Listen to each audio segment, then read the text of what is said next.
আজকের রেসিপি পাকা আমের মন্ডা মিঠাই। বানানো ভীষণই সহজ আর খেতে তো খুবই ভালো হয়। নমস্কার বন্ধুরা, রূপাস কিচেনে সবাইকে স্বাগতম। তাহলে চলুন দেখে নেওয়া যাক। শুরু থেকে শেষ পর্যন্ত দেখার জন্য আপনাদের কাছে অনুরোধ রইল। প্রথমে ছানা কাটিয়ে নেব। তার জন্য কড়াতে 1.5 লিটার গরুর দুধ নিয়েছি। দুধটাকে ভালো করে ফুটিয়ে নেব। দুধটা হতে থাক ততক্ষণে যেহেতু পাকা আমের মন্ডা মিঠাই তাই আম দুটো রেডি করে নেব। এখানে আমি দুটো পাকা মিডিয়াম সাইজের আম নিয়েছি। এইভাবে করে আমটা কেটে নিয়ে একটা মিক্সির জারের মধ্যে দুটো আমি নিয়ে নেব। 1.5 লিটার দুধের ছানার জন্য দুটো মিডিয়াম সাইজের পাকা আম নিয়েছি। যদি ছানার পরিমাণটা কম বেশি করেন তাহলে আমের পরিমাণটাও কম বেশি করে নিতে হবে। এইভাবে করে দুটো আমি মিক্সির জারের মধ্যে নেওয়ার পর ঢাকা দিয়ে ভালো করে পেস্ট করে নেব। আম দুটো খুব ভালো করে পেস্ট করে নেওয়া হয়ে গেছে। এইভাবে রেখে দেব। এদিকে দুধটাও ফুটে উঠেছে। এই সময় গ্যাসের ফ্লেমটা বন্ধ করে দিয়ে একটু রেখে দুধের অতিরিক্ত গরম ভাবটা কমিয়ে নেব। তারপর ভিনিগার মেশানো জল দুধের মধ্যে দিয়ে দেব। 4 চামচ ভিনিগার আর অল্প একটু জল আগে মিশিয়ে রেখে দিয়েছিলাম। দুধের মধ্যে দিয়ে একটু নাড়াচাড়া করলেই দেখবেন দুধ কেটে ছানায় পরিণত হয়ে গেছে। ছানা কেটে যাওয়ার পর ছাঁকনির মধ্যে ছেঁকে নিয়ে জল দিয়ে খুব ভালো করে ধুয়ে নিতে হবে। ছানা ভালো করে ধুয়ে নেওয়ার পর এইভাবে চেপে চেপে ছানা থেকে জল ঝরিয়ে নিয়ে এই জল ঝরানো ছানাটা একটা কড়ার মধ্যে ঢেলে নেব। কড়ার মধ্যে ছানাটা ঢেলে নেওয়ার পর দিয়ে দেব 1 বাটির মতো চিনি। ওজন হিসাবে 130 গ্রামের মতো চিনি আছে। চিনির পরিমাণটা আপনারা কম বেশি করে নিতে পারেন। কিছুটা গুঁড়ো দুধ দিয়ে দেব। ওজন হিসাবে 100 গ্রামের মতো গুঁড়ো দুধ আছে। আর যে আম দুটো পেস্ট করে রেখেছিলাম দিয়ে দেব। এই আম দুটো খুবই মিষ্টি তাই চিনিটা একটু কম করে দিয়েছি। আম যদি খুব মিষ্টি না হয় তাহলে চিনির পরিমাণটা অবশ্যই একটু বাড়িয়ে দেবেন।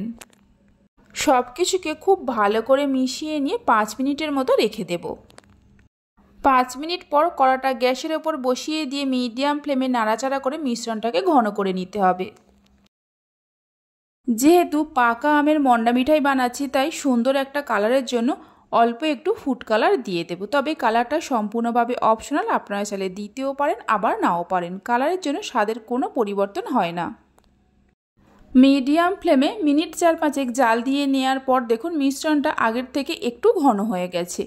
এই সময় এর মধ্যে দিয়ে দেব 2-3টে ছোট এলাচের দানা গুঁড়ো করে নিয়ে।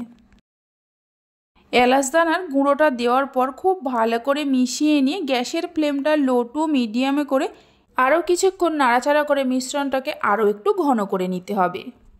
প্রায় 6-7 মিনিটের মতো নাড়াচাড়া করে নিয়েছিলাম। দেখুন মিশ্রণটা আগের থেকেই অনেকটা ঘন হয়ে গেছে। এর থেকে আর বেশি ঘন করব না, তাহলে মন্ডা মিঠাইগুলো শক্ত হয়ে যেতে পারে। আর দেখুন কড়া থেকে কেমন ছেড়ে ছেড়ে আসছে। এই সময় গ্যাসের ফ্লেমটা বন্ধ করে দিয়ে একটা প্লেটের মধ্যে ঢেলে নিয়ে ঠান্ডা হতে দেব। প্লেটের মধ্যে ঢেলে নেওয়ার পর একটু ছড়িয়ে রেখে দেব, তাহলে খুব তাড়াতাড়ি ঠান্ডা হয়ে যাবে। এদিকে একটা প্লেটের মধ্যে অল্প একটু ঘি নিয়ে ব্রাশ করে রেখে দেব। 5-6 মিনিটের মতো ফ্যানের তলায় রেখে দিয়েছিলাম। মিশ্রণটা ঠান্ডা হয়ে গেছে। মিশ্রণটা ঠান্ডা হয়ে যাওয়ার পর হাতের মধ্যে অল্প একটু ঘি বা জল লাগিয়ে নিয়ে এর থেকে লেচি কেটে নিতে হবে। তবে পুরো ঠান্ডা করিনি, হালকা গরম আছে, মানে হাতে সহ্য করা যাবে ঠিক সেই রকম গরম। পাকা আমের মন্ডা মিঠাই এইভাবে বানিয়ে দেখতে পারেন, খেতে খুবই ভালো হয়। বাড়িতে বানালে খেয়ে কেমন লাগলো অবশ্যই আমাকে কমেন্ট করে জানাবেন। লেচিগুলো কেটে নেওয়ার পর একটা করে লেচি নিয়ে হাতের মধ্যে এইভাবে পাকিয়ে গোল করে নেব। তারপর প্লেটের মধ্যে এইভাবে দিয়ে দিতে হবে।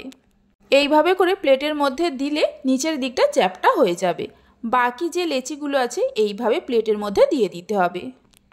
সমস্ত লেচিগুলো প্লেটের মধ্যে দেওয়ার পর এবার একটার সঙ্গে একটা আটকে দিতে হবে, মানে যে দিকটা চ্যাপ্টা আছে। এইভাবে করে সবগুলো মন্ডা মিঠাইকে রেডি করে নেব। রেসিপি ভালো লেগে থাকলে অবশ্যই একটা লাইক করবেন, বন্ধুদের সঙ্গে শেয়ার করবেন। ভালো লাগলে চ্যানেলটি সাবস্ক্রাইব করে পাশে থাকা বেল আইকনটি প্রেস করবেন নতুন রেসিপির আপডেট পাওয়ার জন্য। দারুণ স্বাদের মন্ডা মিঠাই আমাদের তৈরি হয়ে গেছে। তাহলে চলুন ভিডিওটা আমি এখানেই শেষ করছি। আপনারা সবাই ভালো থাকবেন, সুস্থ থাকবেন। ধন্যবাদ।